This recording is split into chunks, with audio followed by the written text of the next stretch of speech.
మూసీ తీరాన ఓంకారేశ్వరుడు మంచిరేవుల వద్ద 8 ఎకరాలలో భారీ ఆలయ నిర్మాణం, వ్యయం 636 కోట్లు, 100 ఫీట్ల శివుడి విగ్రహం, 2000 వాహనాల సామర్థ్యం గల పార్కింగ్ స్థలం నేడు శంకుస్థాపన చేయనున్న సీఎం రేవంత్ రెడ్డి.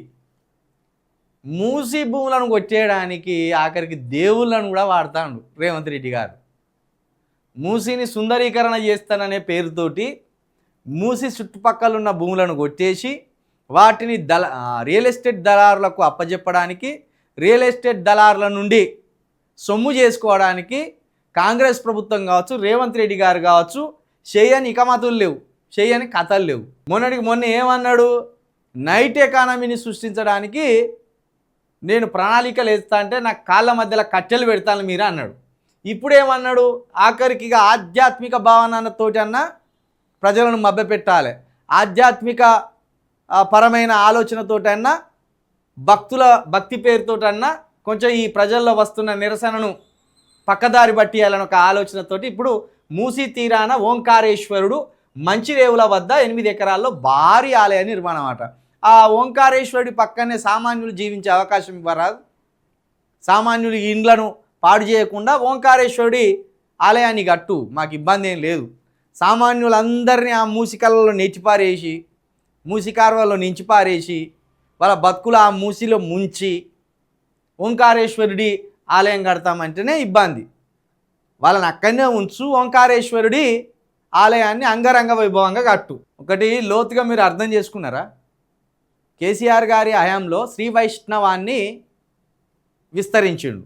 అంటే ఈ ఎక్కువగా పొడుగుబొట్టుకు సంబంధించిన స్వామీజీలకు వాళ్ళను ఎక్కువగా ఆరాధించే కాడికి తీసుకొచ్చిండు.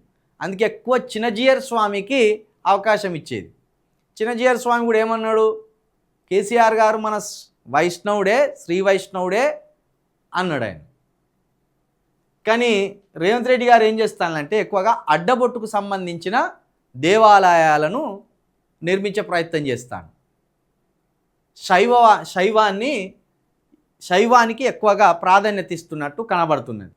ఈ మన కేసీఆర్ గారు చేసిన పొరపాటు ఏంటంటే చిన్నజీయర్ స్వామికి ఎక్కువ ప్రాధాన్యత ఇచ్చి వాళ్ళ సంస్కృతి మొత్తం అక్కడ నిర్మించే ప్రయత్నం చేయించాడు. నిజానికి మనది శైవస్థలం, మనది దక్షిణ భారతదేశం శైవస్థలం. శివారాధికులు ఎక్కువగా ఉంటారు ఇక్కడ. ప్రతి ఊరిలో శివుడి గుడి ఉంటుంది ఇక్కడ.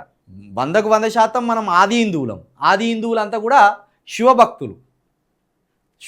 మనమందరం శివభక్తులమే. కాబట్టి ఆయనే ఇప్పుడు శైవానికి సంబంధించిన ఆలయాలను అభివృద్ధి చేసే ఆలోచన చేస్తున్నాడు. ఇంకోటి రేవంత్ రెడ్డి గారికి ఇంకో ఆలోచన ఉన్నది కదా, కాకతీయులు రెడ్డిలే కాబట్టి కాకతీయులు ఎవరిని పూజించేవారు, శివుణ్ణి ఆరాధించేవారు. కాబట్టి ఆ సంస్కృతిని కూడా ఆయన నెలకొల్పాలనే ఆలోచనలో ఉన్నాడు. మంచిదే, శివుని ఆలయం కట్టడం మంచిదే.